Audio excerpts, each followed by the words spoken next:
Adolf Hitler ছিলেন পৃথিবীর ভয়ঙ্কর একজন স্বৈরশাসক, যার নাম শোনা মাত্রই বেঁচে উঠে যুদ্ধ, ধ্বংস, গণহত্যা আর ভয়ঙ্কর ইতিহাসের দৃশ্য।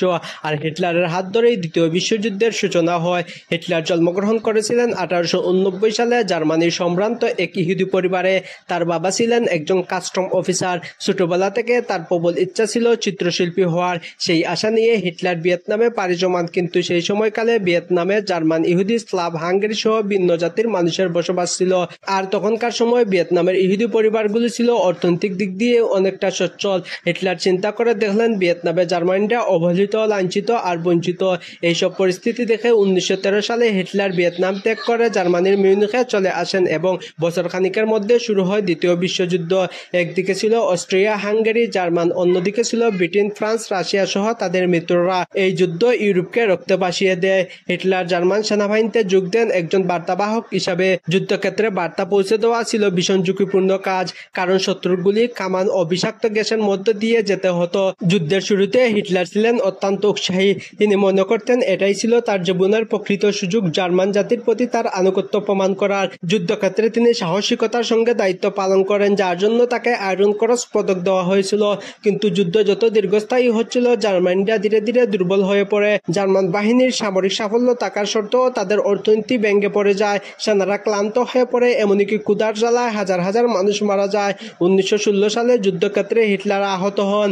একটি বিস্ফোরণে তার পা ও শরীর পুরো জখম হয়ে যায়। কিছুদিন হাসপাতালে চিকিৎসাধীন থাকার পর তিনি আবারও সেনাবাহিনীতে ফিরে আসেন। 1918 সালে যুদ্ধের শেষের দিকে হিটলার আরো বড় ধাক্কা খান। ব্রিটিশ বাহিনী জার্মান সেনাদের উপর বিষাক্ত গ্যাস হামলা চালায়। এই গ্যাসে আক্রান্ত হয়ে হিটলার সাময়িকভাবে অন্ধ হয়ে যায়। প্রায় কয়েক সপ্তাহ তিনি দেখতে পারেননি। হাসপাতালে শুয়ে তিনি ভেবেছিলেন হয়তো তার জীবন এখানেই শেষ। তার চোখ ধীরে ধীরে সুস্থ হলে তখন তিনি আরেকটি খবর শুনতে পান, জার্মানিরা যুদ্ধে আত্মসমর্পণ করেছে। যুদ্ধ শেষ হওয়ার পর মিত্রশক্তিরা জার্মানির উপর চাপিয়ে দেয় ভার্সাইল্স চুক্তি। এই চুক্তি অনুযায়ী জার্মানিকে বিপুল অর্থ ক্ষতিপূরণ দিতে হয়, সেনাবাহিনী সীমিত করে ফেলা হয় এবং ভূখণ্ড হারাতে হয়। জার্মান জনগণের চোখে এই চুক্তি ছিল অপমানজনক। এই সময়ে হিটলার রাজনীতির দিকে ঝুঁকে পড়েন। 1919 সালে মিউনিখে তিনি যোগ দেন একটি ছোটখাটো রাজনৈতিক দলে, যার নাম ছিল জার্মান ওয়ার্কার্স পার্টি। শুরুতে তিনি ছিলেন ওই দলের একজন শ্রোতা, কিন্তু তার বক্তৃতা দেওয়ার অসাধারণ ক্ষমতা দ্রুত সবাইকে মুগ্ধ করে। খুব অল্প সময়ের মধ্যেই তিনি দলের গুরুত্বপূর্ণ সদস্য হয়ে ওঠেন। পরে ওই দলের নাম পরিবর্তন করে রাখা হয় নাৎসি পার্টি। এছাড়া হিটলারের সবচাইতে বড় শক্তি ছিল তার বক্তৃতা।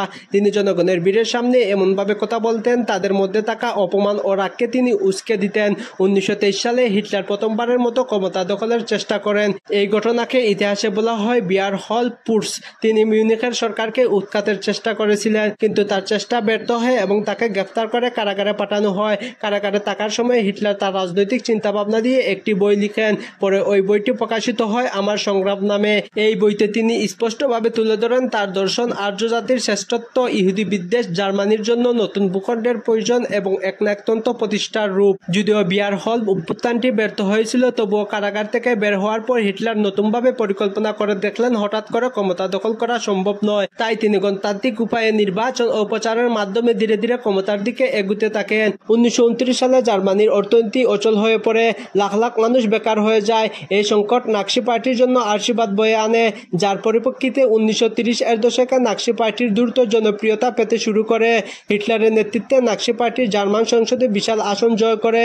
অবশেষে 1933 সালে প্রেসিডেন্ট পল ফন হিন্ডেনবার্গ হিটলারকে জার্মানির চ্যান্সেলর পদে নিয়োগ দেন। কিন্তু এখানেই শেষ নয়। চ্যান্সেলর হওয়ার পর এডলফ হিটলার ধীরে ধীরে গণতন্ত্রকে ধ্বংস করে জার্মানিকে একনায়কতন্ত্রে পরিণত করেন।